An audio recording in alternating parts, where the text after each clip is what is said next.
But the silence said everything. In her mind, the diagnosis wasn't just a random strike of biology. It was the closing act of a life that had defied the odds and crossed boundaries. She had taken a place that once belonged to someone else. She had endured being hated, endured being loved, and now, she believed, perhaps irrationally, she was being held accountable by something greater than the press or the public. Her illness, to her, was a reckoning, and that belief shaped how she lived each day that followed. She began sorting through letters, organizing personal belongings, setting aside heirlooms not for auction or exhibition, but for specific people. A bracelet for Charlotte, a handwritten letter for William, an old photo, worn at the edges, tucked into an envelope marked simply, "For him." No one knows who that was for, not even Alice. Camilla also began writing.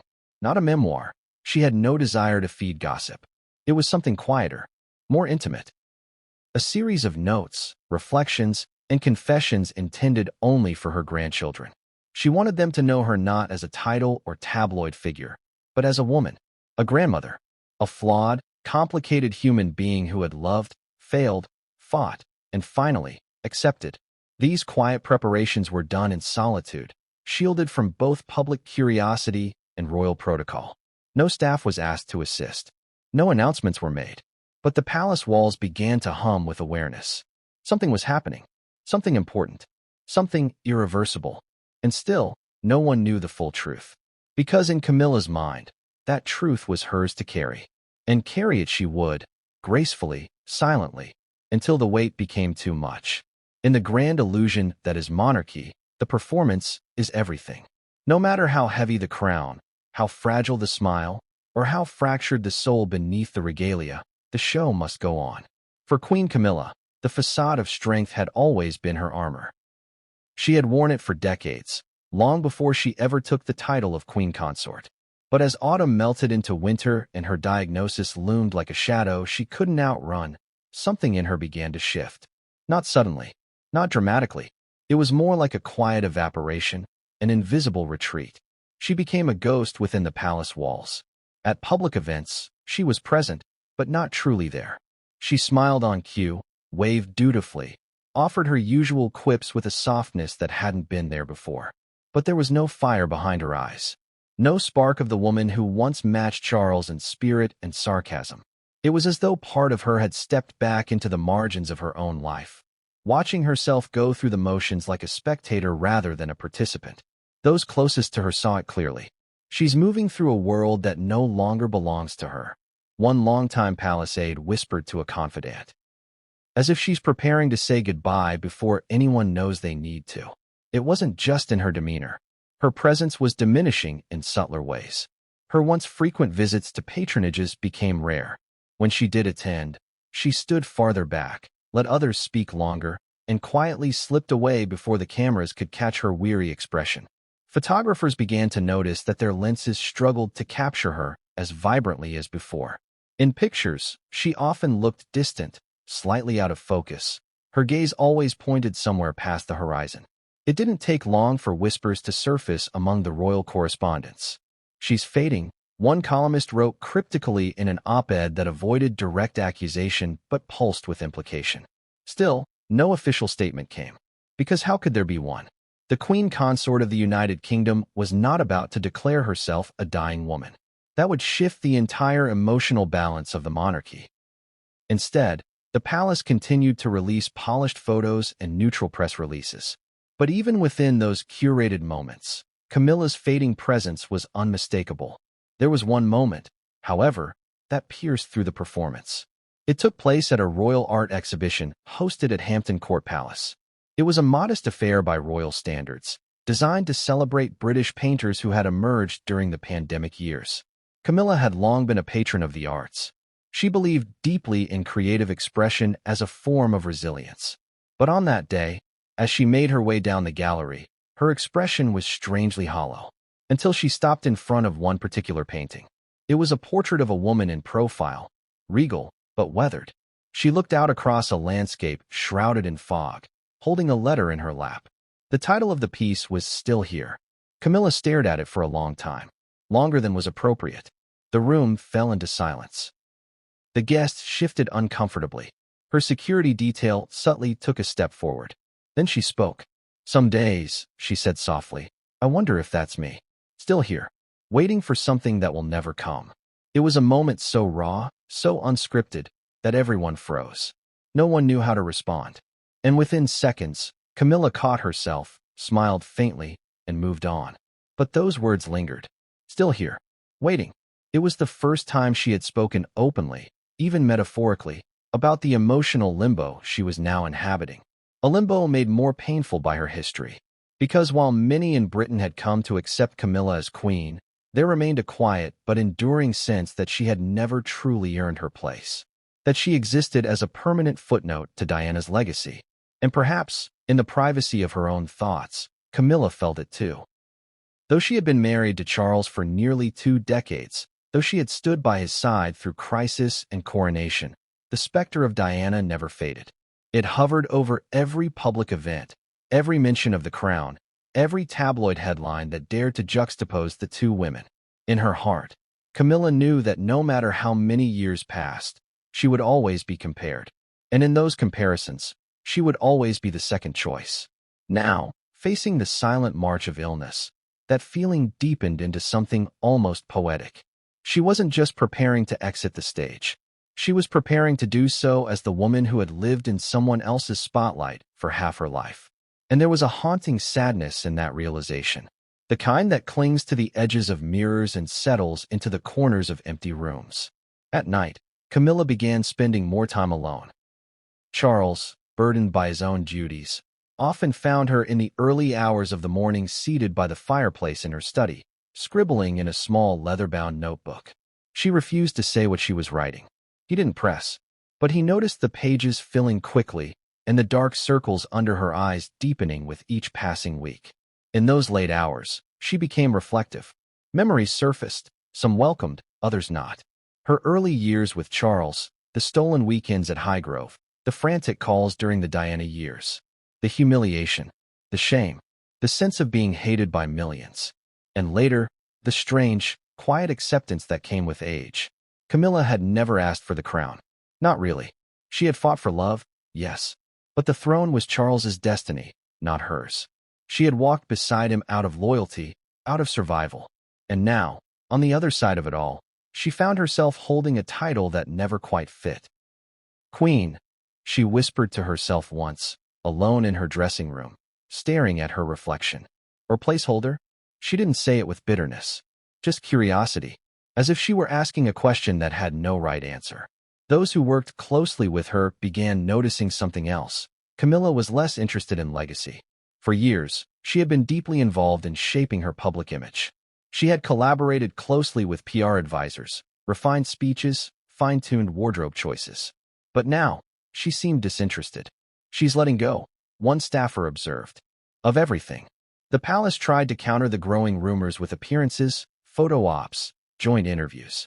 But no amount of royal polish could hide what was happening behind Camilla's eyes. She was already stepping back, not just from duties, but from the world itself. One particularly telling moment came during the state banquet for the visiting Spanish delegation. Camilla, seated beside Charles at the long golden table, looked elegant as always. But when the cameras panned to her mid-dinner, she was staring into space. Not out of boredom, not out of fatigue. It was something else. A disconnection.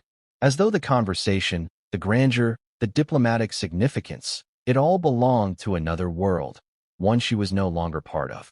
After the banquet, Charles reportedly asked her if she was feeling well. Her answer was simple. "I don't know if I feel anything anymore, Charles. Just tired." And it was true. She was tired, not just in the physical sense, though that was undeniable, but emotionally, spiritually, exhausted from years of pushing, pretending, performing. Tired of being queen in name, while haunted by everything that name had cost. Camilla had become a ghost not because death was near, but because her sense of self was slowly being swallowed by all the roles she had been forced to play. Mistress, villain, wife, consort, queen. And now, patient. The woman who once fought so fiercely to stand beside the man she loved now found herself wondering if it had been worth it. And yet, there was no drama in her withdrawal. No grand gestures. No public tears. Just silence. Graceful, aching silence. That was the tragedy of it all. Queen Camilla wasn't going out with a fight. She was simply fading.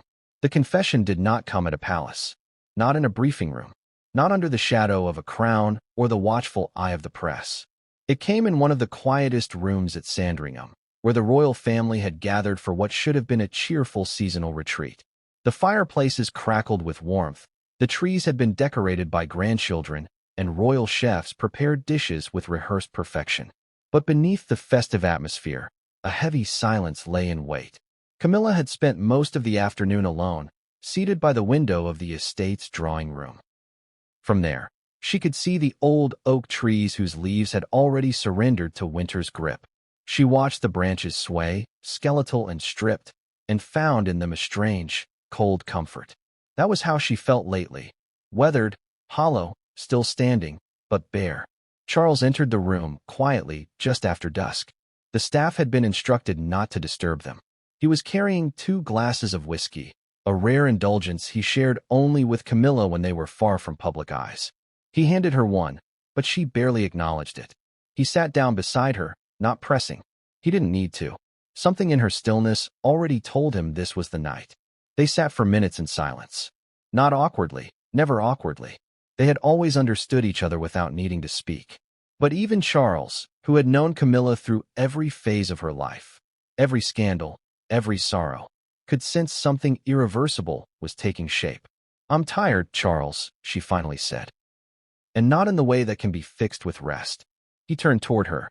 His eyes searched hers, trying to decide whether this was another expression of emotional weariness or something more. She saved him the question. "It's time you knew everything," she said quietly. And she told him. Not just about the diagnosis. He already knew that much. He knew the name of the condition, the probabilities, the slow march of deterioration. But now she gave him the part she had kept hidden, even from herself. Her belief that this was the end of her story, that she no longer saw herself in the future they had envisioned, that she didn't want to fight it, not with the desperation expected of someone in her position. She didn't want experimental treatments, or extended media silence, or carefully curated optimism. She wanted peace, and she wanted dignity. Charles didn't respond immediately. He gripped the armrest, his knuckles white. This was the man who had waited his entire life for the throne, who had been mocked and criticized and doubted at every turn. And now, just as the weight of the crown had settled on his head, he was watching the one person who truly understood his burdens slowly slip away from him. But what broke him wasn't the inevitability of her illness. It was the way she spoke about it, like it was justice. "I've lived well beyond what many ever wanted for me," she said, staring into the flames. "I took something, Charles, something that didn't belong to me. And now I think, perhaps this is the universe settling its books." He turned sharply. "Don't you dare." "It's all right," she said, not defensively, not pitifully, just calmly. "I've thought about it, over and over. The things that were said about me, the truth buried in some of them.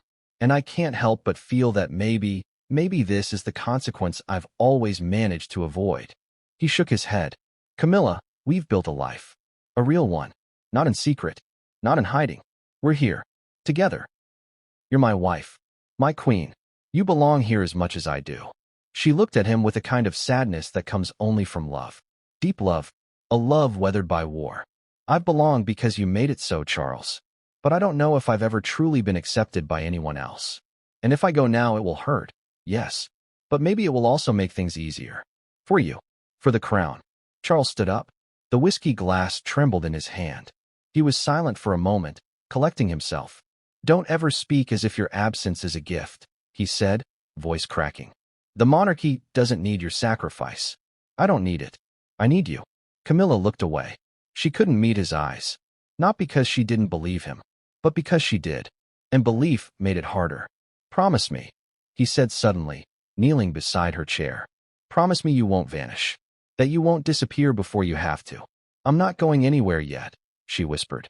"But I don't want to be remembered as a burden. I want to leave something gentle behind. Something quieter than how I arrived."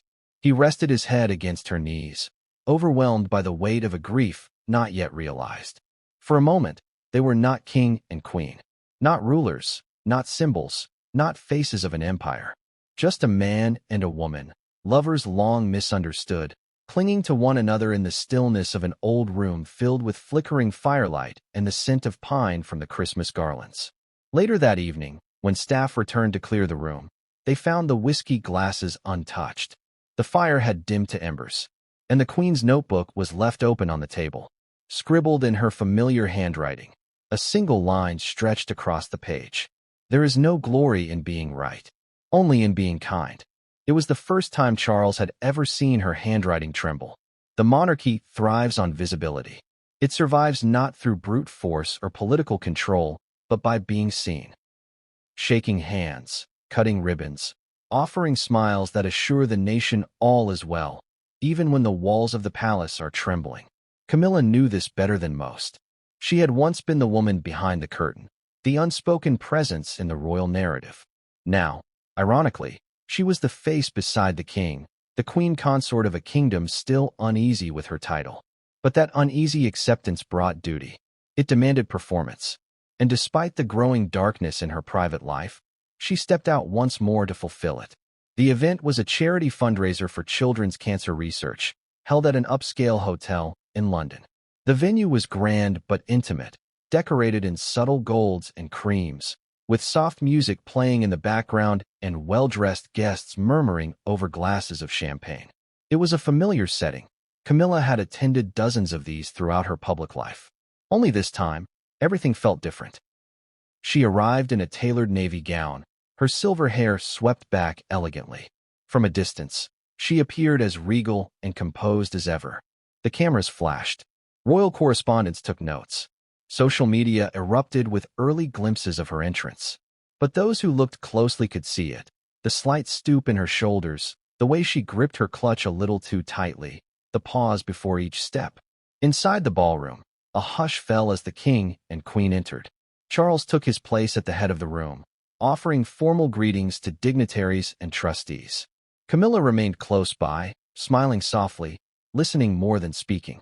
Her energy was focused, not on engaging, but enduring. The agenda was simple: a brief tour of the display booths set up by the charity, a few mingling moments with donors, and then a short speech from the Queen herself. It should have been routine, but routine, by then, was slipping through her fingers. As she approached the podium, the crowd gently applauded. She adjusted the microphone, looked down at her printed speech, and smiled. The room grew still. "Ladies and gentlemen," she began, her voice calm, steady, familiar. "Tonight is not only a celebration of the incredible work done in the field of children's health, but also a reminder of how fragile and beautiful life can be." She paused. The next line didn't come. Her eyes hovered above the paper, unfocused. A flicker of confusion passed over her face, so brief it might have gone unnoticed. But Charles noticed. Alice, her private secretary, noticed. So did the small team of aides standing discreetly near the side of the ballroom. Camilla's fingers gripped the edges of the podium. She blinked, swallowed, and tried again. I've had the privilege of meeting some extraordinary young people this evening." Another pause. This one longer. A cough from the audience. A chair creaked. Then she exhaled. The sound was barely audible, but it carried the weight of something breaking. Her knees buckled. It began, as most turning points in history do, not with a grand announcement or a royal decree, but with an unsettling silence. The kind of silence that wraps around a room and refuses to let go, pressing down on the walls, muting even the ticking of a centuries-old grandfather clock in the heart of Clarence House. Queen Camilla sat by the window, unmoving, hands clasped tightly in her lap, as though holding herself together by force. Outside, a rare London drizzle traced slow, steady lines down the glass, mirroring the quiet unraveling that had begun within. Few inside the royal circle noticed the change right away. Camilla had always kept her emotions locked away behind the seasoned mask of duty and defiance. She had survived decades of scrutiny, slander, and whisper campaigns that would have broken lesser women. But now, the fortress was cracking, and behind the elegant facade was a woman privately confronting a brutal truth. One that would not only redefine her place in the monarchy, but would force an entire nation to reevaluate the woman once considered the villain of the crown. Before we continue, please hit the like button, subscribe to the channel, and turn on the notification bell for updates. The quote came days later, whispered during an off-guard conversation at a palace event, and picked up, whether by sharp ears or a stray recording, no one could confirm. But once it was out, it spread like wildfire. "This is my punishment." Just 5 words, but they hit the British public like thunder across the moors. Social media lit up with speculation. Talk shows debated the meaning with frenetic energy. Was it a reference to her failing health? A cryptic admission of guilt? A self-imposed judgment for past sins, namely her role in the destruction of the fairy tale that was once Charles and Diana? The tragedy, however, was all too real. Camilla had been diagnosed with a serious and rapidly progressing illness. The nature of the diagnosis remained carefully concealed by Buckingham Palace, described only as a private health matter. But the gravity was clear. She was stepping back from royal duties indefinitely, with close aides suggesting that she may never return to the public stage again. For the first time since becoming queen consort, Camilla appeared vulnerable, fragile, and most shockingly, remorseful. For decades, Camilla Parker Bowles had been the other woman, the one in the wings, the scandal that just wouldn't fade, the name spoken in hushed tones whenever Diana's legacy was celebrated. To her harshest critics, she was the manipulator, the usurper, the woman who smiled in the shadows while Diana cried alone. But that story, like all stories, had layers far beyond the headlines. And now, as her time under the gilded spotlight drew to a close, those layers were peeling back, one by one, revealing a complexity the public had long refused to see. This story isn't just about a queen confronting her mortality. It's about what happens when history catches up with a person, when the ghosts of one's past emerge at the moment of weakness, and when regret becomes louder than justification. It's about a woman once vilified finding herself not in defiance, but in surrender. And it's about how a country that never quite forgave her is suddenly forced to watch her fade away, perhaps too soon, or perhaps, for some, not soon enough. What triggered the change? Insiders whisper it started at Balmoral, where Camilla took a quiet retreat in early spring. A fainting spell during a walk on the estate grounds led to a private medical consultation, and then the diagnosis. Charles reportedly took it hard, not just because of the news, but because Camilla herself seemed so accepting, so calm, as if she had seen this coming for years. As if, in some part of her, she believed she deserved it. In the days following the diagnosis, Camilla began distancing herself from official duties. Her smiles at public events became rare and subdued. There were fewer quick quips, fewer interactions with the press. She became a ghost in photographs, always slightly behind Charles, always slightly out of focus, as though fading in real time. Then came the line, the confession, that sparked 1,000 interpretations. "This is my punishment." But punishment for what? And why now? Some believed it was a reference to the years of public hatred she endured, a delayed reckoning for sins, real or perceived, she had carried like lead in her chest. Others saw it as a bitter, private moment accidentally exposed to the world, a queen letting slip the weight of decades spent in the shadow of one of the most beloved women in modern history. Still others believed it was an intentional move, an act of self-redemption disguised as vulnerability, a final bid to rewrite her legacy before it was too late. And what a legacy it was. Few figures in royal history have been as divisive as Camilla. From the very beginning, her love affair with Prince Charles was a firestorm waiting to erupt. It did, spectacularly, tearing through the House of Windsor like a blaze through dry timber. The fallout was enormous. Divorce, scandal, the death of Diana, and years of rebuilding public trust that never fully repaired the damage. Even as Camilla and Charles married in 2005, there were murmurs of disapproval. The wedding was quiet, almost embarrassed, with the Queen herself skipping the civil ceremony and only attending the religious blessing afterward. It was as though the monarchy was trying to have it both ways, acknowledge the love while distancing itself from the mess that created it. But over time, Camilla softened her image. She leaned into her work with charities. She took a back seat, rarely making headlines and less attached to Charles's side. When Queen Elizabeth II passed and Charles ascended the throne, the question of Camilla's title sparked renewed outrage. Despite Her Majesty's own statement in support of Camilla becoming queen consort, many in the public resisted. To them, Camilla could never wear the crown once destined for Diana. And yet, there she was, Queen Camilla. Now, the story is shifting once more. And this time, it's not one of ambition or survival. It's a reckoning, a farewell, a reluctant return to the spotlight, not to bask in it, but to walk away under its glare, perhaps for the final time. What comes next? That's the question haunting not just the palace, but the nation. As Camilla steps back, the royal family faces an emotional and political minefield. Will Charles become more withdrawn? Will William and Harry see this as a moment to reconcile, or divide even further? Will the public choose empathy or cling to old resentments? The coming chapters will reveal how a single diagnosis can unravel decades of carefully built image, how one whispered sentence can stir up ghosts long buried, and how the woman the world once loved to hate might be walking away, not as a villain, but as a tragic, flawed, and surprisingly human figure. One thing is certain, when Queen Camilla said, "This is my punishment," she wasn't just speaking to herself. She was speaking to history. She was speaking to us. The first real sign that something was wrong came quietly, as many life-altering moments do. It happened in the hushed hills of Balmoral Castle, the royal family's cherished retreat in the Scottish Highlands. This estate, nestled among forests and lakes, had always been a sanctuary, especially for Camilla. Away from the photographers, the palace formalities, and the relentless ticking of the royal schedule, Balmoral was where she found a fragment of peace, a rare chance to just breathe. That autumn, Camilla arrived with Charles a few days earlier than expected. The press thought little of it, attributing their early appearance to the king's desire for calm following a particularly busy state visit abroad. But insiders knew otherwise.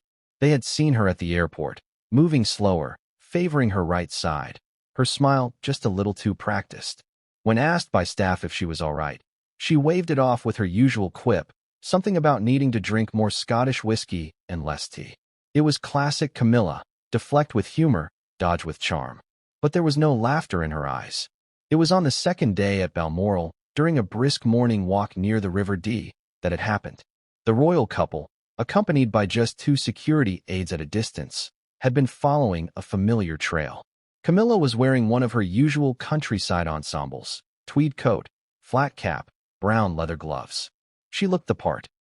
A queen entirely at ease with muddy paths and biting winds. But somewhere along the uneven trail, Camilla stumbled. Not a dramatic fall, not something that screamed panic. It was subtle, a slight misstep. Her foot caught an exposed root. She swayed, faltered, and though Charles reached out instinctively, she sank to her knees before he could catch her. There was a tense moment of stillness. Charles knelt beside her, alarm clear on his face. Camilla tried to wave him off, muttering that she was fine, that the root had taken her by surprise. But something was wrong. Her pupils didn't respond normally. Her hands trembled. And most alarming of all, she couldn't seem to find her footing right away. It took both Charles and a security aide to lift her gently to her feet. Camilla brushed off their concern. She blamed it on not eating breakfast, on low blood sugar, on stiff joints. Anything but what it really felt like. But Charles wasn't convinced. Neither were the aides. Back inside Balmoral, Camilla insisted on retiring early.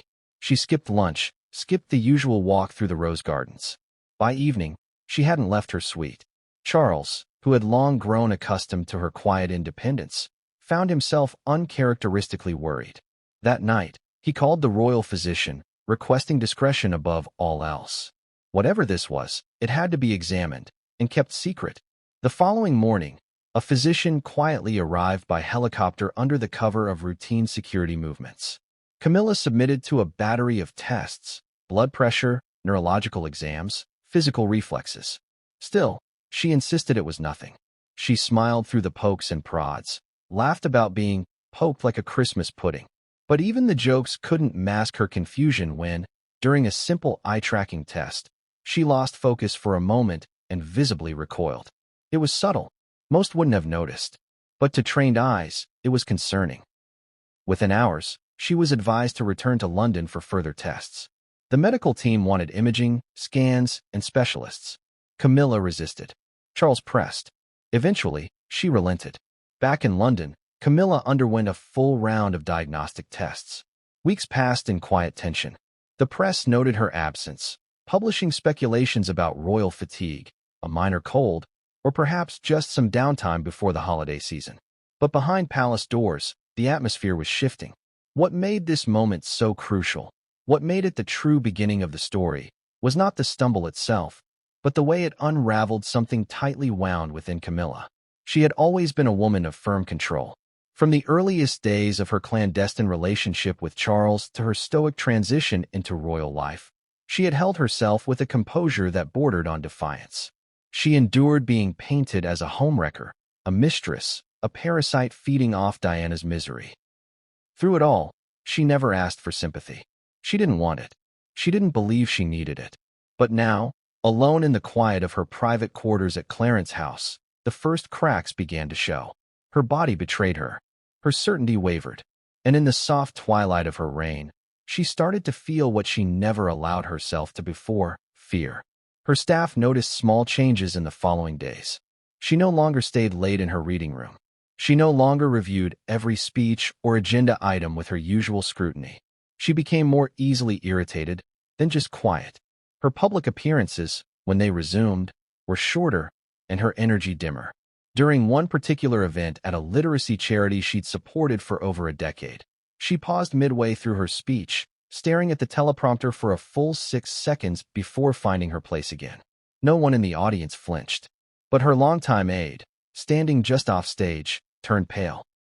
That was when rumors started to trickle beyond the palace walls.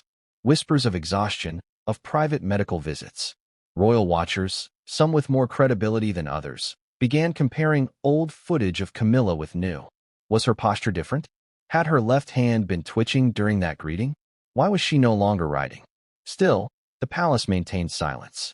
Charles continued with public duties, visibly strained but unwavering. William and Kate carried on with their engagements.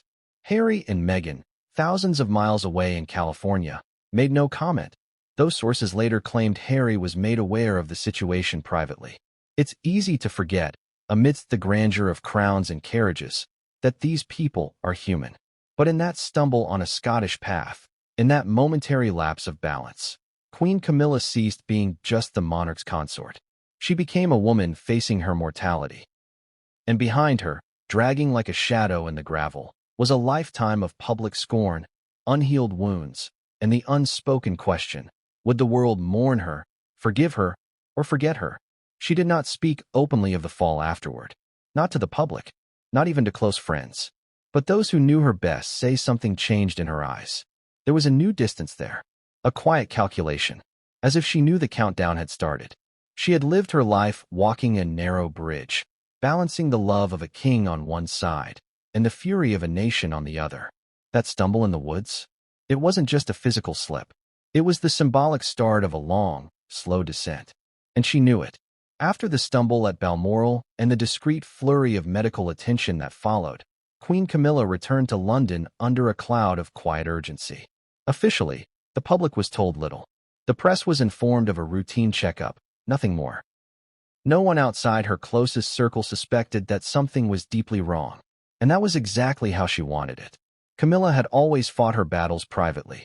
From the first days of her entanglement with Charles, when she was relentlessly hounded by tabloids, accused of being the root cause of a nation's heartbreak, she had learned to endure behind closed doors. Now, in the shadowed halls of Clarence House, she found herself once again waging a war in silence. But this time, it was not against headlines or public judgment. This time, it was her own body. The diagnosis came 3 weeks after her return to London. The results of the scans and blood work were thorough, conclusive, and devastating. The condition, unnamed publicly but described by insiders as aggressively degenerative, offered little reprieve. There were treatments, yes, interventions that could slow the pace, extend her comfort, and buy time. But time, they said, would be limited. This wasn't a battle to be won. Only one to be managed until it could no longer be. When the words were spoken to her, quietly, clinically, behind closed doors, Camilla did not cry. She didn't shout or crumble. She sat in silence, nodding slowly, the weight of each syllable settling into her like cold stones in water. And then, with the faintest smile, she uttered something that startled even her doctor. "Well, I suppose we all get what's coming to us eventually, don't we?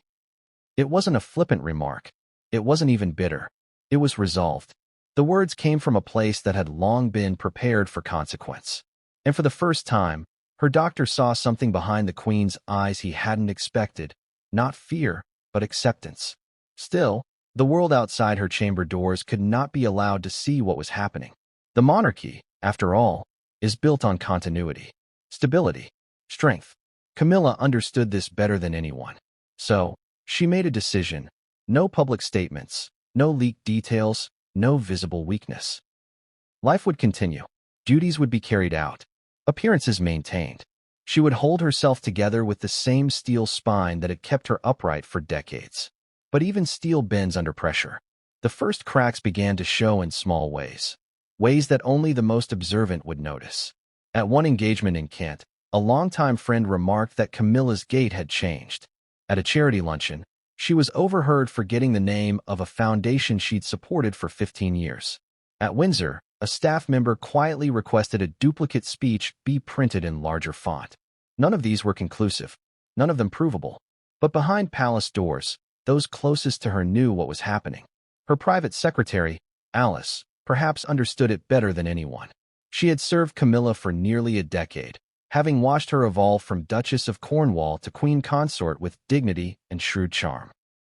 Now, she watched helplessly as her employer and friend quietly began to shrink. Camilla's once energetic mornings turned to sluggish late starts. Her appetite diminished. Her once sharp wit, the shield she carried into every public function, dulled. One evening, after a long day of royal briefings, Alice entered the Queen's study to find her sitting in the dark, the only light coming from a flickering fireplace. Her binder of notes sat untouched on the desk. "I've been thinking," Camilla said, not turning to look at her. "About time. How quickly it moves. How it doesn't really ask if you're ready." Alice said nothing. She knew better than to interrupt a rare moment of vulnerability. "I used to think surviving scandal was the worst of it," Camilla continued. "That if I could outlive the headlines, I'd be safe. But time doesn't care about headlines. It comes for you anyway." These were not the words of a queen preparing a new initiative or reviewing ceremonial protocols. These were the thoughts of a woman confronting the end, not of her title, but of herself. Camilla had told only 3 people about the full extent of her condition: Charles, Alice, and her physician. Not even William had been informed, and certainly not Harry. It wasn't out of malice or secrecy. It was about control. Camilla wanted to control her narrative, right up until the very last page. And so, she continued to perform. She stood beside Charles at diplomatic receptions, offering polite smiles and toasts. She opened hospital wings, visited children's charities, and hosted international guests. But behind the doors of Clarence House, she was living on borrowed energy. Every step in public was followed by hours of rest. Every speech rehearsed with painstaking detail. Every decision filtered through the knowledge that time was running short. Charles, for his part, was deeply unsettled. Though he remained stoic in public, those within his inner circle noted the change. He canceled leisure trips. He grew increasingly impatient with ministers and aides. He snapped during briefings. The king who had waited decades for the throne now found himself staring at the prospect of losing the one person who had stood beside him through everything. It was at this point that Charles confronted her. Late one evening, as the rain battered the windows of Buckingham Palace, he asked her outright, "Why won't you let anyone help you?" Camilla, seated on the couch in her dressing gown, looked at him for a long moment before answering. "Because this is an ABO." The podium trembled under her hands. Charles stood immediately. A gasp spread through the room as Camilla staggered, eyes dazed, her hand reaching out not for help, but for balance. Charles was at her side in an instant, catching her just before she fully collapsed. The room froze, staff moving in, aides shielding her from view as quickly as possible. She was escorted from the ballroom, not in full view of the guests, but not hidden enough to escape notice. Within moments, whispers spread like wildfire. She fainted. She stumbled. Is she ill? Was it exhaustion? The palace issued a statement within the hour. Her Majesty was feeling unwell, likely due to fatigue, and had chosen to rest for the remainder of the evening. Charles continued the event alone, giving her speech on her behalf, his tone tight, his eyes noticeably wet. But behind closed doors, it wasn't so simple. Camilla was taken back to Clarence's house that night in a private car, refusing an ambulance, determined to maintain at least a fragment of dignity. Once inside, she collapsed onto the nearest armchair, her breathing shallow, her hands cold. The doctor was summoned, again, with strict instructions. No press leaks, no visible medical staff at the door. Her blood pressure was erratic, her cognition briefly disoriented. After tests, the physician's face said more than words. "She's not just tired," he told Charles privately. "Her system is failing faster than we projected." Charles sat in stunned silence. It wasn't unexpected, but it was still a blow. The fall, the pauses, the lost words. It wasn't just stress or fatigue. It was the illness advancing, stripping her of control inch by inch. Later that night, in her room, Camilla remained quiet. The lights were dimmed. Her shoes had been removed. She was wrapped in a wool blanket that had once belonged to the Queen Mother, the embroidery frayed but comforting. Charles sat beside her on the bed, holding her hand. "I'm sorry," she said softly. "I didn't mean to embarrass you." He looked at her, shocked. "You didn't embarrass me." "I did," she said again, almost smiling. "The Queen collapsing in front of half the Commonwealth's charity elite. It'll be in every column tomorrow." "I don't care about that." She sighed. "But I do." That was the crux of it. Camilla's entire life in the royal family had been a balancing act between legitimacy and guilt, love and duty, visibility and discretion. Now, she was losing her ability to control any of it. And for someone who had survived so long by mastering the art of self-control, that was a fate worse than death. Over the next several days, she withdrew entirely from public view. Engagements were quietly canceled or reassigned to other royals. The press was told she was resting comfortably. But the truth was far more complicated. Behind the scenes, discussions began to stir. Could she continue? Should a formal statement be prepared? Should the public be told the truth? Camilla refused. "No statements," she said firmly to Charles and Alice during a private conversation. "No details. I want them to remember me smiling, not hooked up to machines or being pushed in a chair. Let me keep what dignity I have left." It was a request made not out of pride, but out of fear. Fear of being pitted. Fear of being reduced to a headline. Fear of undoing years of work, trying to reframe who she was in the eyes of the world. For the public, the mystery deepened. Media speculation ran rampant. Op-eds debated everything from her absence to her legacy. Some called for transparency. Others suggested she was hiding something far worse. But inside the palace, there was no debate. Only reality. Camilla was fading. And with each passing day, the woman who had once clawed her way from scorn to sovereignty was growing more and more distant. It would not be the last time she tried to keep up appearances. But that night, the stumble, the speech unfinished, the look of disorientation in her eyes, was the moment when those closest to her realized the battle was shifting. She could no longer hide behind the title. The Queen was beginning her goodbye. It was a garden party, of all things. A sunny, carefully orchestrated afternoon affair in the private gardens of Buckingham Palace. The kind of event meant to reassure the nation that the monarchy was thriving, stable, smiling. Attended by a curated selection of charity leaders, local heroes, and low-key press, it should have been unremarkable. But it became the setting for one of the most quoted and most debated moments in modern royal history. By then, Camilla's condition was no longer completely hidden, but it was still unspoken. Rumors buzzed constantly, speculation filled the tabloids, but nothing had been confirmed. Still, those in attendance that day sensed something unusual. Her smile seemed thinner. Her laughter didn't quite reach her eyes. She moved with greater care, and Charles hovered just a bit closer than usual. The event was structured like most others. Light refreshments under marquee tents, live string music in the background, and the royal couple drifting from group to group, exchanging pleasantries. Camilla, clad in a pale lavender dress and pearl earrings, played her role with grace. To the untrained eye, it was all routine. But then came the quote. She was speaking with a small group of charity leaders when someone, an older woman from Bristol who had once met her years earlier, commented with a kind smile. "You've carried yourself with such strength through the years, Your Majesty. Especially now." Camilla smiled politely. "Thank you," she said, voice faint but warm. Strength can be a mask, can't it? The woman nodded. But sometimes a mask becomes who we are. Camilla hesitated. Then, as she looked down at her hands, she muttered almost to herself. Or sometimes, it becomes our punishment. There it was. This is my punishment. 5 words, barely above a whisper. Not delivered with dramatics, not intended for an audience. But the sentence carried the weight of decades. And someone heard it. It wasn't clear who first picked it up. Some claimed it was a palace staffer who shared it off the record with a friend. Others said a journalist nearby overheard it directly. But by the following morning, it was everywhere. This is my punishment, screamed the Daily Mail's front page. Was she speaking about her illness? About her past? About Diana? The nation wanted answers. And everyone had a theory. To some, it was an admission of guilt.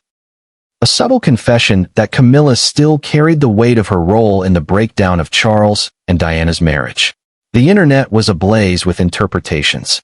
Social media revived old interviews, conspiracy theories, and bitter commentary from royal watchers who had never accepted Camilla's rise. Others viewed the quote differently. They saw it as the words of a woman finally letting down her guard. A deeply human moment.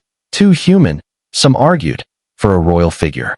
And yet, one that made her more relatable than ever. Talk shows ran heated debates. What did Camilla mean? Was the question echoing across breakfast tables, pubs, and boardrooms. Psychologists weighed in. Body language experts dissected the footage. Priests offered spiritual interpretations. Columnists accused her of manipulating public sympathy. Activists accused her of rewriting history in her favor. In an era of information overload and cultural division, the quote fractured the public like few royal moments had. To her critics, it was too little, too late. To her supporters, it was a moment of rare vulnerability. But for Camilla, it was none of that. It was simply the truth. In the days that followed, the palace refused to comment. When asked directly about the statement, a spokesperson offered only, "Her Majesty is grateful for the kind support she has received and remains focused on her duties." Behind the scenes, however, the fallout was enormous. Charles was livid, not at Camilla, but at the leak. He demanded an internal inquiry, furious that what should have been a private remark had become a national firestorm. But he also knew the damage was already done. The public had latched onto the words, and nothing could unstick them. William, upon hearing the quote, reportedly became uncharacteristically silent. He was in Wales at the time, attending a military commemoration. When one of his aides informed him, he paused, clenched his jaw, and simply walked away. Later that night, he reportedly told Kate, "I don't know what she's playing at." Harry, for his part, remained publicly silent, but sources close to him claimed he was deeply conflicted. He understood pain, they said, but he also remembered the pain of his mother. A single quote wouldn't erase decades of hurt. And so, Camilla found herself in the center of a renewed storm. Only this time, she didn't flinch. She didn't issue clarifications or corrections or calls for privacy. She went on as usual, attending engagements, reading briefings, preparing for a foreign dignitary visit. But those around her said she was changed, more reflective, quieter, heavier in thought. Alice, her private secretary, described walking into the Queen's study 2 days after the quote went viral and finding her staring at a photograph of Diana that had been tucked, oddly, into a history book on Charles's desk. "I keep thinking," Camilla said without looking up, "about all the things people will say after I'm gone." Alice didn't respond. Some will be kind, some cruel. Most will never really know the truth. But they'll believe what they want. They always have. It wasn't bitterness. It wasn't even regret. It was detachment. As if Camilla had accepted that no matter how the story was told, she would never control its ending.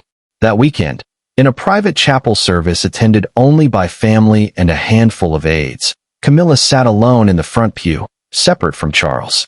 She closed her eyes during the hymns, her lips not moving. When the priest spoke about forgiveness, she blinked slowly, but otherwise remained still. After the service, she didn't join the others for tea. Instead, she walked the long gravel path back to the residence alone, her shoes crunching softly with each step. Charles watched her from the doorway, but didn't follow. Later that night, she made another note in her journal, one that would not be read until much later. "They want to know if I believe I deserve this. What I've never told them is, I've wondered the same thing for most of my life. The quote became part of modern royal folklore. Years from now, it would be discussed in documentaries, analyzed in books, debated by scholars. But in the moment, it did something far more powerful. It revealed that the queen was no longer hiding. Her words didn't bring redemption, nor did they bring condemnation. They brought truth. And the truth, raw and unsanitized, had the rare ability to split a country down the middle. As the public digested Camilla's now infamous remark, a seismic shift occurred, not just in perception, but in collective memory. It began with quiet online murmurs, then evolved into a global conversation that reverberated far beyond Buckingham Palace. Camilla's five-word confession had acted like a detonator, and what it ignited was an old, unresolved wound: Diana. It had been nearly 3 decades since Diana's death, and yet her presence remained fiercely alive in the hearts of millions. Documentaries continued to be produced. Her image still sold magazines. Her quotes were tattooed on skin, etched into pendants, immortalized in hashtags. And now, with Camilla's words, "This is my punishment," the ghost of the people's princess stepped once again into the spotlight. Social media lit up with vintage clips of Diana, her BBC Panorama interview, her landmine walk in Angola, her candid laughter with children in hospitals. People began reposting grainy footage from 1995, where she spoke softly, heartbreakingly, about there being 3 of us in this marriage. The world remembered the pain, the betrayal, and the grace with which Diana carried it all. The comparison was unavoidable. Camilla's quote had ripped the seam open. News networks replayed Diana's most vulnerable moments alongside commentary on Camilla's failing health. Debate panels were convened to discuss the morality of public forgiveness. Polls were launched. Had Camilla finally atoned? Should the past be forgiven? Was this illness, as she suggested, a kind of poetic justice? Every headline seemed to frame the moment as a reckoning. The Queen and the Ghost read one particularly biting op-ed. Redemption or retribution? Asked another. In some circles, Camilla's vulnerability earned her a measure of compassion. But in others, the timing of her emotional openness was questioned. Why now? Why when the end seemed near? Was it guilt or convenience? For those who had never accepted her role, the answer was clear: too little, too late. The most emotionally charged responses came from those who had grown up idolizing Diana. Women who had seen her as a symbol of defiance and resilience. Men who had admired her warmth. Children who had watched her kindness on television and believed in her storybook fate, only to see that fate cut short in a tunnel in Paris. In those raw days after Camilla's garden party admission, murals of Diana appeared in cities across the UK. Memorials spontaneously bloomed at Kensington Palace. Flowers, candles, and handwritten notes placed by old fans and new generations who had only known Diana through stories and screens. One card read, "We never forgot you." And neither did she. The media doubled down. British tabloids unearthed old interviews with Diana's friends. Some were merciful, acknowledging Camilla's pain. Others were ruthless, suggesting that any suffering she now endured was karmic in nature. One longtime friend of Diana, interviewed by the Times under condition of anonymity, said something that sent the internet ablaze. "Camilla was always going to wear that crown," she said. "But she could never take Diana's place. And I think she knew it. I think that's what eats at her. She won, but not in the way she wanted. It was cruel. It was honest. And it struck a chord." At the same time, royal biographers offered more nuanced takes. They explained that Camilla and Diana were never rivals in the way tabloids had painted them, but casualties of a system that demanded silence and obedience. They argued that Charles had failed them both, that the monarchy had failed them both, that Camilla, in her own way, had also been trapped, first by love, then by duty, and now by a history she could never rewrite. Still, public empathy for Camilla remained a divided house. Her illness drew sympathy, but not absolution. Many people wrestled with their conscience. Could they grieve a woman they had once condemned? Could they forgive what they hadn't forgotten? The royal family, acutely aware of the optics, moved carefully. No formal statement was made linking Camilla's condition to Diana's memory, but subtle gestures emerged. At a private chapel service in Windsor, William was spotted lighting a candle beside a framed portrait of his mother. He did not speak to the press, But the photo circulated quickly, interpreted by many as a quiet reminder. Diana still mattered. Her absence was still felt. Her legacy remained untouchable. Harry, in contrast, took a different approach. Sources close to him suggested that he viewed Camilla's illness with a sense of complex grief, one not easily reduced to sound bites. He issued no statement, no comment, but friends claimed he told a confidant, "I wish it hadn't come to this. But I also wish she'd said those words when my mother was still alive to hear them." Meghan remained completely silent. Her absence from the conversation was seen by some as respectful, by others as strategic. Inside the palace, the atmosphere became more tense. Charles, torn between the woman he loved and the legacy of the woman he lost, found himself increasingly isolated. He refused to entertain further public commentary about Diana. But in the privacy of his quarters, he reportedly visited the Queen's gallery late at night and stood before the last official portrait of Diana, staring, unmoving, for over 10 minutes. He didn't speak about it afterward. He didn't need to. Even Camilla felt the swell of Diana's return, not through haunting or memory, but through the world's collective remembrance. She saw the tributes. She heard the whispers. And though no one dared say it to her face, she knew what people were thinking, that this was her moment of reckoning, that her suffering had somehow closed a loop that had remained open since August 1997. In her journal, she addressed it directly. "They say I deserve this," she wrote. "Some days I believe them. Some days I don't. But I've stopped asking the world to see me any differently. I can't undo what's been done. I can only leave quietly. That must be enough." She never mentioned Diana's name. Not once. Not in the journal.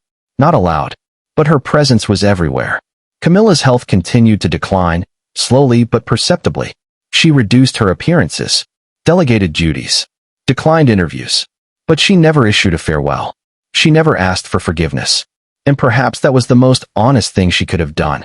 Because forgiveness, she knew, could not be requested. It could only be given. And for a woman whose crown had always been heavy with controversy, perhaps the most fitting ending was not vindication, but quiet acceptance.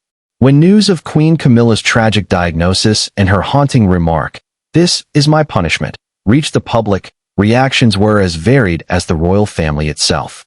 But one response stood out for its restraint, complexity, and raw emotional weight: Prince Harry's. Far from the corridors of Buckingham Palace, nestled in the sunny calm of Montecito, California, Harry absorbed the news with a mix of sorrow, skepticism, and a lingering pain that had never truly healed. For years, he had lived with the complicated legacy of his mother, Princess Diana, and the woman now at the center of his family's storm. Camilla's words, though filled with vulnerability, could not erase the fractures that had long defined his relationship with the monarchy. In a carefully crafted statement, Harry acknowledged the seriousness of Camilla's health, offering a measure of compassion. "I hope she finds peace and comfort in this difficult time," he said. "Illness can humble even the strongest among us." But he immediately tempered this with a reminder of history. However, he continued, compassion does not erase the past. It does not undo the pain that many have felt. Forgiveness is complicated, and while I respect the struggles we all endure, words alone cannot heal wounds that run deep. The statement was striking for its honesty. It neither condemned nor fully absolved. It acknowledged pain, both personal and public, without offering easy answers.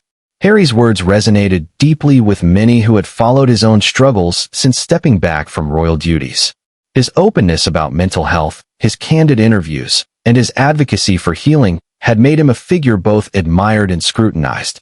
Now, his balanced response to Camilla's admission added another layer to the evolving royal narrative.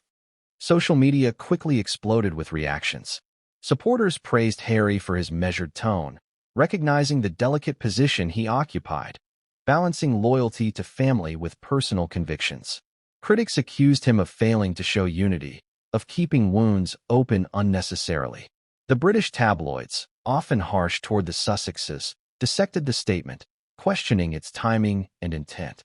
Yet, friends close to Harry revealed that the decision to speak had not been taken lightly. They described late-night calls with Meghan, long discussions about the potential fallout, and a shared desire to be honest without fueling further division. Behind the scenes, There was reportedly a private letter sent by Camilla to Harry. Sources said it was handwritten, apologetic, and deeply personal. The contents remained a secret, but insiders suggested it was an attempt to bridge the gap, an olive branch extended in the shadow of vulnerability. Harry's response, however, remained rooted in reality. "It's not about erasing history," he told a confidant. "It's about acknowledging it and choosing how we move forward." His words reflected his own journey, one marked by loss, reconciliation, and the quest for identity outside the royal framework. He understood better than most that healing is rarely linear, and forgiveness is often messy. William's reaction was markedly different. Upon hearing of Camilla's quote and Harry's statement, William reportedly grew silent, withdrawn. Sources close to him described a mix of frustration and sorrow. The wounds within the family, already exposed, seemed to deepen. Kate, ever the mediator, urged caution and empathy.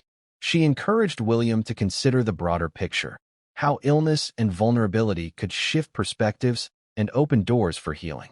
But William's memories of childhood and his fierce loyalty to his mother's legacy made the path anything but simple. Meanwhile, the palace itself struggled to manage the growing media storm. Charles was caught in the middle, devoted to Camilla, loyal to his sons, and desperate to preserve the monarchy's image. He issued no public comment beyond a brief acknowledgement of his wife's health, entrusting the messaging to aides and spokespeople. Camilla, for her part, continued to keep a low profile. Her health fluctuated, and she spent increasing time at Highgrove and Clarence House, surrounded by trusted staff and close family. She declined interview requests, canceled public engagements, and retreated into privacy. But the public's fascination with the family's private grief only intensified. Every statement, every gesture, every silence was scrutinized. The divide in opinion grew wider. Some saw Camilla's confession as a moment of humanity, deserving of compassion. Others saw it as a calculated plea for sympathy, overshadowed by years of resentment. Amid this turmoil, Harry remained firm in his stance. "It's okay to feel compassion," he reportedly said in a rare, off-record conversation with a friend. "But we can't forget the past or pretend it never happened. That's not healing. That's denial." His perspective resonated with many who had themselves struggled to reconcile love and hurt within their own families. It reminded a nation that royal families, for all their privilege, are no different from any other when it comes to pain, forgiveness, and complex emotions. In the months that followed, Harry's statement became a touchstone, a reminder that truth and empathy could coexist, even amid deep division. It highlighted the difficulty of reconciling public roles with private feelings, and it underscored the reality that sometimes words spoken in compassion must also carry the weight of history. The conversation about Camilla's illness, her confession, and the family's responses was far from over. But Harry's voice brought a nuance that few had dared to offer. It was a reminder that behind the glittering facade of royalty lay human beings, flawed, vulnerable, and struggling to find their way in the shadows of their past.